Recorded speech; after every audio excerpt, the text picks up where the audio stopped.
ठाणे वाहतूक शाखेचे पोलीस उपायुक्त पंकज शिरसाट यांच्या अंगावर रिक्षा घालण्याचा प्रयत्न गुरुवारी रात्री झाला। या घटनेमध्ये पंकज शिरसाट हे जखमी झाले असून त्यांच्यावर खासगी रुग्णालयात उपचार सुरू आहेत। रिक्षा चालकाला अडविताना हा प्रकार झाल्याचं उघड झालं असून रिक्षा चालकाला पोलिसांनी अटक केली आहे। ठाणे ते बदलापूर आणि भिवंडी शहरात ठाणे वाहतूक शाखेचे प्रमुख म्हणून उपायुक्त पंकज शिरसाट हे कार्यरत आहेत। घोडबंदर येथील चितळसर पोलीस ठाण्याच्या हद्दीमध्ये पंकज शिरसाट हे एका उड्डाणपुलावर होणाऱ्या वाहतूक कोंडी संदर्भात पाहणी करण्यासाठी गेले होते।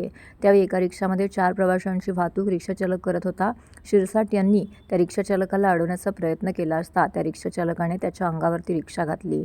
या घटनेमध्ये शिरसाट हे जखमी झाले असून त्यांच्या हाताला दुखापत झाली असून त्यांच्यावर एका खासगी रुग्णालयामध्ये उपचार सुरू आहेत। दरम्यान या घटनेनंतर पोलीस दलामध्ये खळबळ उडाली आहे। तर अपघातानंतर चितळसर पोलीस ठाण्यामध्ये जीवघेणा हल्ला केल्याप्रकरणी गुन्हा दाखल झाला आहे। रिक्षाचालकाला अटक झाल्याची माहिती चितळसर पोलिसांनी दिली आहे।